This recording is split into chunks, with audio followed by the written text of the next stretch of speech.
لیکن ہم نے آپ کو بتایا تھا کہ وہ ان کا اٹھ کے جانا ایک سگنل تھا روس کو کہ اب ہم آپ کے ساتھ نہیں چل سکتے. تو یہ امریکہ کی سب سے بڑی شرط تھی. اور ہم نے آپ کو یہ بھی بتایا تھا کہ امریکہ بھارت سے کیا چاہتا ہے. امریکہ چاہتا ہے کہ بھارت کو بہت زیادہ مار پڑے، وہ اتنا زیادہ مجبور ہو جائے کہ وہ گھٹنوں پہ آ جائے، اور پھر اس کے سامنے ہم جو شرط بھی رکھیں بھارت کی یہ فارن پالیسی بن جائے کہ جو امریکہ نے کہنا ہے ہم نے اس طرح سے چلنا ہے. امریکہ بھارت سے یہ چاہتا ہے، امریکہ بھارت کو اس حالت میں لانا چاہتا ہے. تو اب وہ کنڈیشن ہو چکی ہے. امریکہ کی سب سے بڑی شرط ہے کہ روس کو چھوڑ دو، روس سے پیچھے ہٹو. تو ایک شرط تو امریکہ کی یہ ہے. دوسری بات یہ کہ وہ بھارت کو اپنا اسلحہ بیچنا چاہتا ہے، جو چین بار بار کہتا بھی رہا ہے کہ اگر بھارت نے پاکستان اور چین کے ساتھ جنگ کی تو بھارت کی مدد کرنے والا کوئی نہیں ہوگا، بلکہ اپنا اسلحہ بیچ کر چلے جائیں گے بھارت کو. اور صرف اسلحہ خریدنے سے کچھ نہیں ہوتا. تو وہ شرط بھی امریکہ کی پوری ہو رہی ہے. بھارت امریکہ سے F-35 طیارے خرید رہا ہے ہنگامی بنیادوں پر، کیونکہ امریکہ نے کہا ہے کہ آپ نے جو رافیل خریدے ہیں یہ کچھ نہیں بگاڑ سکتے، نہ پاکستان کا اور چین کا تو بالکل بھی نہیں. آپ کو F-35 طیارے چاہیے، اور F-35 واقعی میں ایک بڑی تھریٹ ہے. لیکن جیسا کہ ہم نے آپ کو پہلے بھی کئی بار بتایا کہ اس کے لیے پائلٹس بھی ہونے چاہیے، جان باز سپاہی ہونے چاہیے جن میں جذبہ ہو، جو آج چین بھی کہہ رہا ہے کہ آپ کی فوج کی آنکھوں میں خوف ہے. آپ تیاروں کا کیا کر لیں گے اگر پاکستان اور چین کے پاس الیکٹرو میگنیٹک ویپنز ہیں، اگر الیکٹرانک وارفیئر کے ذریعے وہ آپ کے تیاروں کو ناکارہ بنا دیں، جیسا کہ آپ ابھی حالیہ رپورٹ میں بھی دیکھ چکے ہیں. ایک اور ہیلی کاپٹر پکڑا گیا بھارت کا جو وہاں پر گرا تھا، اور پتہ یہی چلا کہ اس کا سسٹم سارا جیم ہو چکا تھا.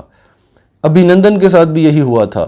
تو آپ تیاروں کا کیا کر لیں گے؟ اور دوسرا، جو لڑنے والے ہیں ان میں جذبہ ہونا چاہیے. سب سے بڑی بات یہ ہوتی ہے، آپ نے افغانستان میں دیکھا ہے ان کے پاس تو طیارے بھی نہیں تھے. افغان طالبان کے پاس تو میزائل بھی نہیں تھے، طیارے بھی نہیں تھے، ٹینک بھی نہیں تھے. ان کے پاس تو کوئی لیٹسٹ ٹیکنالوجی نہیں تھی. پوری دنیا کی فوجیں ان کے آگے ہار مان کے گئی ہیں. تو جب آپ کھڑے ہوتے ہیں، جب آپ کو اپنے اوپر یقین ہوتا ہے، آپ کا ایمان پختہ ہے، تو بے شک اللہ کی طرف سے مدد ہوتی ہے، اس میں کوئی شک نہیں ہے. لیکن پاکستان میں اس وقت ایک بہت بڑا مسئلہ چل رہا ہے، اس کے بارے میں آگے چل کے آپ کو بتاتے ہیں. اب مسئلہ یہ ہے کہ چین کو اس سائیڈ کی کوئی پرواہ نہیں ہے جو بھارت کے ساتھ ہے.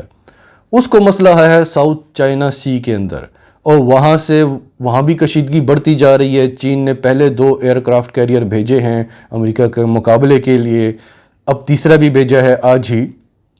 تو چین کو وہاں کی ٹینشن ہے، کیونکہ وہاں پاکستان بھی چین کی مدد نہیں کر سکتا، کیونکہ وہ لوکیشن ہی ایسی ہے. اس کے علاوہ افغانستان میں جتنی تنظیمیں ہیں جن کو بھارت سپورٹ کرتا ہے، جو پاکستان مخالف ہیں، ان کا مقابلہ اب افغان طالبان کریں گے. وہ بارڈر انشاءاللہ پرامن ہونے والا ہے. پاکستان نے یہ بارڈر سنبھالنا ہے، اور لداخ میں بھی چین کی مدد کرنی ہے. چین جو ہے وہ لداخ میں ہوگا، اور ساؤتھ چائنا سی جو مین لڑائی ہوگی جہاں پر. ابھی جو پاکستان کا ایک بہت بڑا مسئلہ ہے، جس کے بارے میں آپ سے پہلے بھی کئی بار بات کرنا چاہتا تھا، جنرل قمر جاوید باجوہ نے بھی اس پہ بات کی ہے کہ ہائیبریڈ وار کا آغاز ہو چکا ہے پاکستان میں. یہ جو فرقہ واریت ہے، اس کے نام پہ جو فسادات کریٹ ہو رہے ہیں، یہ کریٹ کیے جا رہے ہیں. یہ آپ خود بھی سمجھیں، اور جتنا بھی آپ پھیلا سکتے ہیں اس کو پھیلائیں. لوگوں کو سمجھانے کی کوشش کریں کہ یہ ملک اسلام کے نام پہ بنا ہے، کسی فرقے کے نام پر نہیں بنا. یہاں پہ سب مسلمان ہیں، اور جو مسلمان نہیں ہیں، جو اقلیتیں ہیں، وہ بھی ہمارے بھائی ہیں. تو اگر کوئی ایسا بیان دے رہا ہے تو وہ بکا ہوا ہے، وہ آپ کو اشتعال دلانا چاہتا ہے، تو اس کی باتوں میں نہ آئیں. امریکہ، بھارت، اسرائیل، یہ ایسی طاقتیں ہیں، ایسی، میں کوئی ورڈ یوز نہیں کرتا ان کے خلاف ابھی، لیکن یہ ایسی بری طاقتیں ہیں، یہ آپ کی حکومتیں خرید لیتی ہیں. تو یہ جو بیانات دیتے ہیں ان کو خریدنا کون سا مشکل کام ہے. اور ابھی حال ہی میں ایک ویڈیو بھی وائرل ہوئی ہے جس میں ایک میجر اس بارے میں ذکر کر رہا ہے کہ پاکستان میں ہر فرقے کے علماء کو خرید لو، اور پوری پلاننگ اس نے بتائی. بہرحال ایز اے پاکستانی آپ سے جتنا ہو سکے اس پر کام کریں اور پاکستان میں یہ چیز نہیں ہونی چاہیے۔ سب سے پہلے ہم پاکستانی ہیں، پاکستان میں بھلے ہندو ہوں، عیسائی ہوں، جو کوئی کسی بھی مذہب سے ہو، ہم سب پاکستانی ہیں، ہم سب بھائی ہیں۔ اب آتے ہیں اگلی خبر پر۔ امریکہ بھارت پر اتنا مہربان کیوں ہے؟ کیونکہ امریکہ کے پاس کوئی اور آپشن نہیں ہے۔ بھارت سے، عربوں سے، اسرائیل سے اس کو اس خطے میں کوئی خطرہ نہیں ہے۔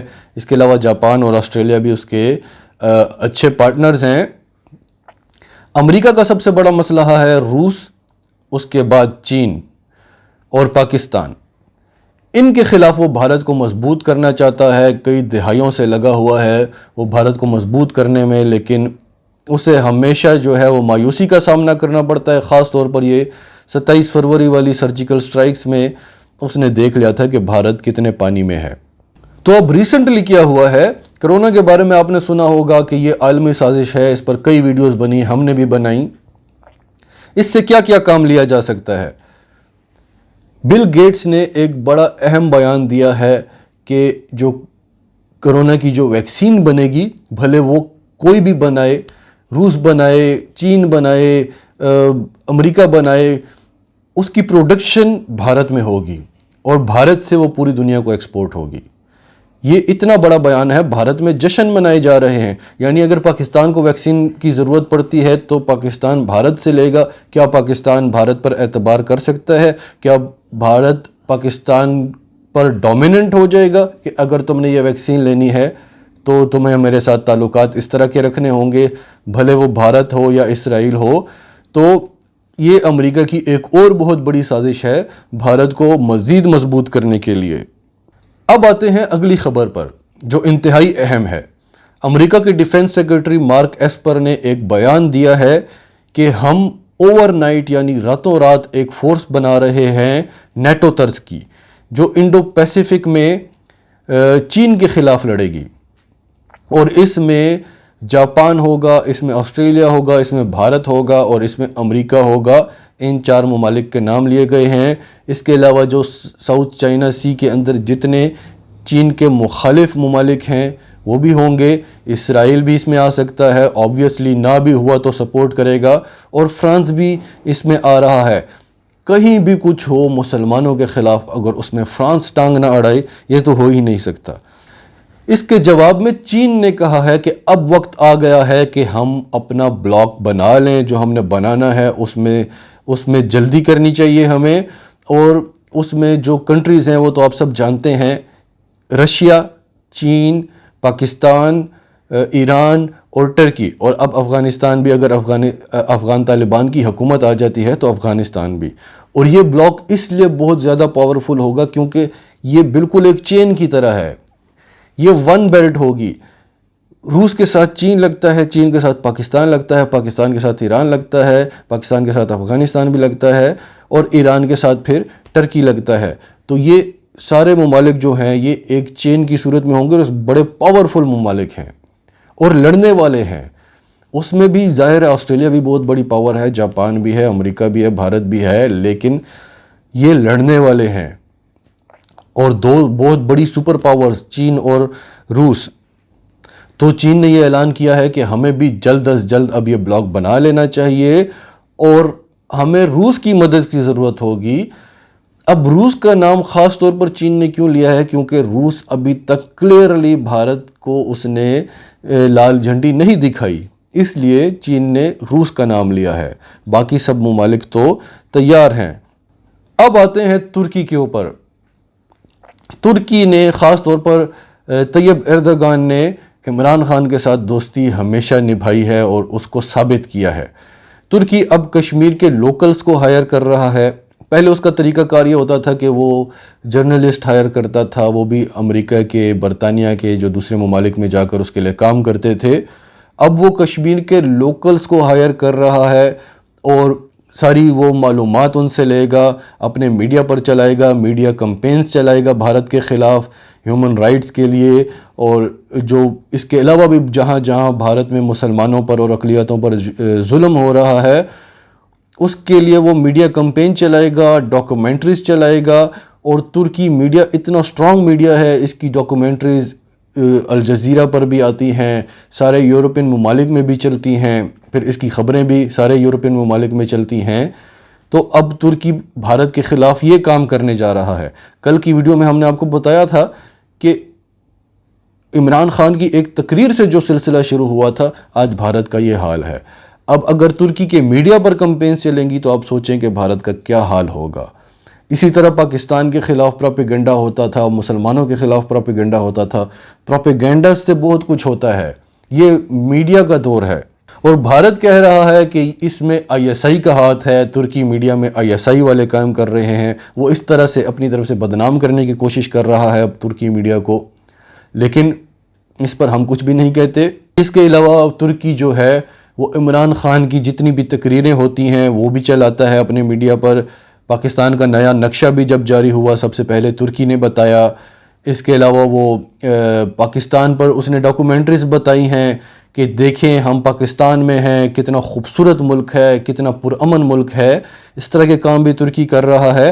اور دوسری طرف بھارتی میڈیا جو ہے، ارنب گوسوامی کو کتنی دفعہ ترکی نے بے نقاب کیا ہے، پوری دنیا میں پھر اس کا مذاق اڑایا گیا ہے۔ تو اس طرح کے کام ترکی کر رہا ہے۔ اور ہم نے کیا کیا تھا، ایک ارطغرل ڈرامہ چلایا تھا۔ ٹھیک ہے، پاکستان پر پریشر تھا، سعودی عرب کی طرف سے بڑا پریشر آیا کہ آپ یہ ڈرامہ نہ چلائیں، دوسری اطراف سے بھی پریشر آیا، عمران خان پریشر لیتے نہیں ہیں، لیکن ہم نے صرف یہ کیا تھا کہ ارطغرل ڈرامہ چلایا۔ اس کے بدلے میں دیکھیں ترکی کیا کیا کر رہا ہے۔ عربوں کے ساتھ ہم نے کیا کچھ نہیں کیا، ہمارے فوجی وہاں پر جا کے لڑے، جانیں دیں، اسرائیل پر ہمارے پائلٹس نے جا کے بمباری کی، ان کے طیارے، کیا کچھ ہم نے نہیں کیا۔ لیکن آپ دیکھ لیں جب بھی پاکستان پہ وقت آتا ہے وہ بھارت کے ساتھ کھڑے ہوتے ہیں، وہ امریکہ کے ساتھ کھڑے ہوتے ہیں، تو پاکستان کو دکھ ہوتا ہے۔ اور دوسری طرف یہ ترکی، یہ چین، اب جو روس آ رہا ہے، یہ ریٹرن میں زیادہ کر رہے ہیں۔ ان کے ساتھ ہمارے جو تعلقات ہیں برابری کے ہیں۔ جتنے بھی پرانے ممالک ہیں ان کا تو بس ایک ہی طریقہ تھا کہ پاکستان کو امداد دو اور ان کو یوز کرو، اور ایسے یوز کرو، ان کے ساتھ ایسے ایگریمنٹس کرو کہ جو امداد میں پیسے دیے ہیں اس سے 10 گنا پاکستان سے کما بھی لو۔ لیکن اب پاکستان کی جو فارن پالیسی ہے بہت زبردست ہے، بہت بڑے بڑے چینجز آ رہے ہیں، اور انشاءاللہ اب پاکستان کو کامیابیوں سے کوئی نہیں روک سکتا۔ ناظرین، آپ کا اس سب کے بارے میں کیا کہنا ہے؟ کمنٹس میں اپنی رائے کا اظہار کریں، اور اگر آپ ہمارے چینل پر نئے ہیں تو ابھی سچ ٹی وی کو سبسکرائب کریں، سچ ٹی وی فیملی کا حصہ بنیں، اور ہماری ویڈیوز پسند آئیں تو انہیں لائک کریں، شیئر کریں، تاکہ زیادہ سے زیادہ پاکستانیوں تک یہ میسیجز پہنچتے رہیں۔